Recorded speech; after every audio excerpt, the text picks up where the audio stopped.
के रंगवा चढ़ाई के उड़ जाइबू ये मैना नैया के रंगवा चढ़ाई के उड़ जाइबू ये मैना।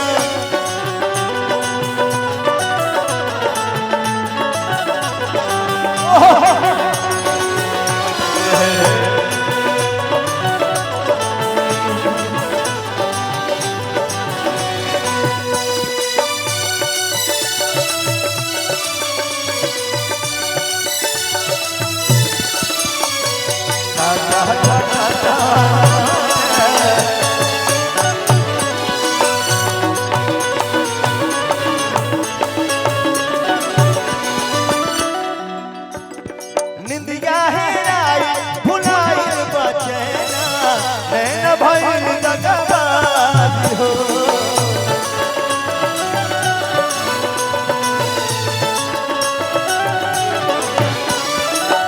चार ही बिगवा के होके दुनिया फिर दया बस गिराती हो। हमरा दयाई समझ नहीं बतिया कैसे भइल सुरात हो। खोता के और हमारे भी मेरा भाई खेसारी भाई आ चुके हैं। खोता के खड़े बनाई के उड़ जाइबू ये मैना। हम चाहता नहीं जोर ताली हाला होकर चाहिए खेसारी भाई नाम को। ऐसे ना हाथ में के चाहिए सब लोगों के और सब लोगों का हाथ में चाहिए।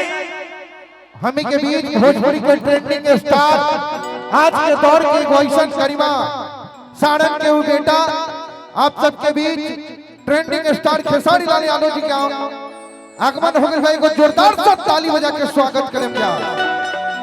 खोता के खड़े बनाए के उड़ जाइबू ये मैना। खोता के खड़े बनाए के उड़ जाइबू ये मैना।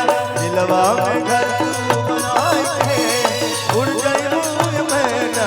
खोता के खड़े बनाए के उड़ जाइबू ये मैना। दिलवा में घर तू बनाए के